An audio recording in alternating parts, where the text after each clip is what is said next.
The best story in football in the 2012 NFL season continued on Sunday when the Colts beat the Texans 28-16 and Chuck Pagano's return to the sideline. And that starts off our Snap Judgments Part 1 from Week 17, joined by senior editor Eric Edholm. And Eric, it's just a great story for the Colts, but they knew they were going to be the 5 seed. It's the Texans. Bad things for them. They lose that number 1 seed with the loss to Indianapolis. They've lost 3 of 4 games, now really stumbling into the playoffs. Well, was there any doubt, first of all, that Chuck Pagano in his first game back, that the Colts weren't going to play hard?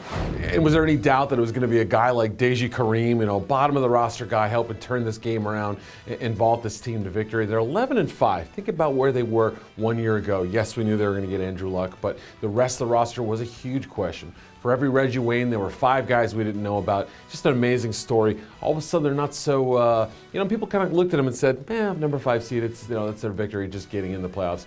I would say they're still scary. I still think they've got some work to do. The Texans, however, a lot of questions. Like you said, they're kind of limping into the postseason right now, and people are wondering whether they even can win a game at this point. Another AFC game that didn't really mean a whole lot playoff-wise. Bengals beat the Ravens 23-17. Kind of an interesting strategy by Baltimore. They could have, with a win and a Patriots loss, gotten up to the 3 seed. They make a lot of players inactive. Joe Flacco doesn't play very much. Tyrod Taylor plays.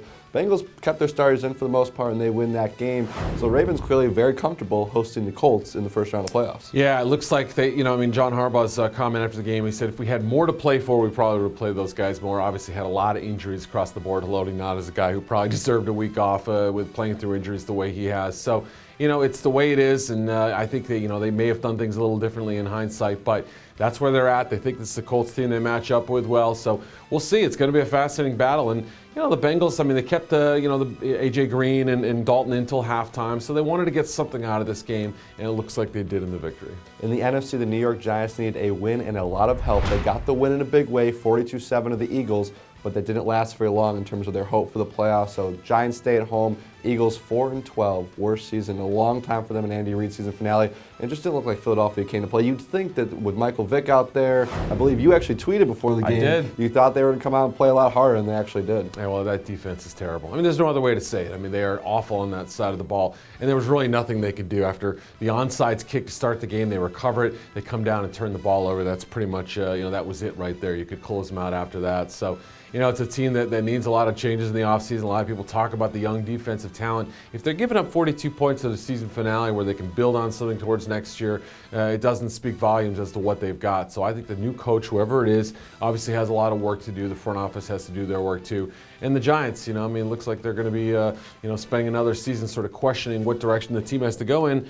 They had the same record as they did last year when they ended up winning the Super Bowl. So sort of perspective needed with that team. Defending champions staying at home because the Chicago Bears hang on, 26-24 win over Detroit. It wasn't pretty for Chicago. Left a lot of points on the field. They blew a 20-3 lead. Detroit had their chances. Jay Cutler with a big scramble at the end. A couple nice plays there from that offense, which we don't see very often. Now the Bears just hoping for the Vikings to lose to get into the playoffs. Yeah, I think they've got some things to work on. Obviously, the short yardage offense is a concern. Blowing a big lead, went from 17-3 in a flash. So, that's something they've obviously got to be concerned about. Giving up leads been a problem all season long. We'll see if the Bears season goes on. Bears finish the season 10-6. It'd be very interesting to see if they don't make the playoffs. What happens to Lovie Smith if he gets fired after getting this team to a 10-6 record? But keep in mind, 7-1 start to the season. Yeah, that's true. But it's it's a strange way to get there, I guess. But how do you fire a coach after 10-6? That's my own personal opinion on that matter. But Lovie Smith's done a lot of winning here, and I don't think a lot of people appreciate him properly. Well, we can speculate all we want. Only Phil Emery knows what he thinks about Lovie Smith, and he's had probably his opinion for a long time about what he wants to do with Lovie Smith in the future of that Chicago Bears franchise. Those are our snap judgments from the early games. We'll know a lot more about the playoff picture as the day goes on. Be sure to head to our website for all of our analysis at ProFootballWeekly.com.